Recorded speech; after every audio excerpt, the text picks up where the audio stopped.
T. Pour le groupe Lyot, Martine Frogère. Froger, madame. Froger, d'accord. La prochaine fois, je dirai Froger. Merci, madame la présidente.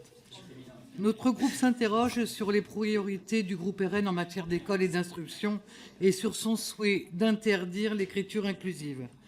De nombreux sujets méritaient pourtant l'attention des législateurs si l'objectif affiché de garantir l'enseignement du français était bien réel.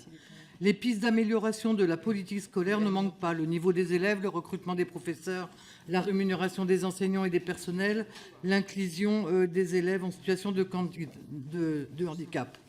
Notre groupe estime qu'il n'y a aucune justification sérieuse pour soutenir cette PPL. D'abord parce qu'interdire l'écriture inclusive par le biais de la loi est inutile.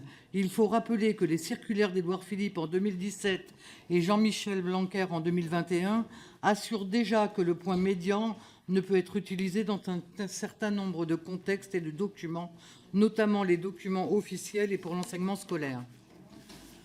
Ensuite, parce que le texte ne comporte aucune nuance et interdit tous aussi bien le point médian que les termes épicènes ou la double flexion, à savoir l'impossibilité de faire figurer des expressions du style « toutes et tous », qui ne nuisent pourtant pas à la compréhension des phrases. J'ai cru comprendre que le rapporteur souhaitait revenir sur certains points, mais la définition demeure encore très large. Enfin, le texte comporte si peu de nuances que ses auteurs voient dans toutes les formes de l'écriture inclusive une atteinte à la langue française, aveugle aux enjeux d'égalité entre les hommes et les femmes. Par ailleurs, est-ce au personnel des administrations et de l'enseignement scolaire et supérieur d'être instrumentalisé dans cette querelle qui porte une vision caricaturale de la langue et plus largement de la culture française? Je crois en effet que nous devons faire preuve d'un peu de mesure.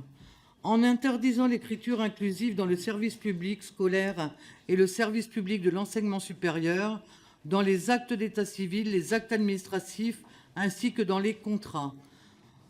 Le rapporteur souhaite, je le cite, protéger ces espaces d'une idéologie séparatiste et agressive. C'est une vision largement disproportionnée dans laquelle notre groupe ne se reconnaît évidemment pas. C'est aussi une vision délétère qui n'a pour unique but d'entretenir les peurs, les divisions, au lieu de chercher à rassembler et à comprendre. Pour rappel, l'expression la plus contestée de l'écriture inclusive, le point médian, a fait l'objet de plusieurs circulaires pour en déconseiller ou proscrire l'usage. Était-il nécessaire d'aller plus loin?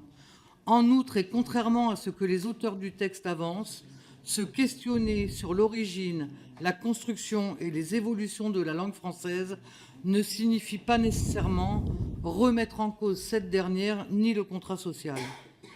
Cette proposition ne cherche qu'à interdire purement et simplement ce que les auteurs ne comprennent pas, ce qu'ils ne cherchent pas à comprendre. Nous prônons une approche bien différente, plus nuancée et plus à l'écoute des évolutions de la langue et de la société.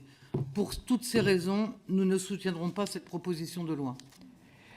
Merci, Madame la députée. Monsieur le rapporteur, pour les réponses.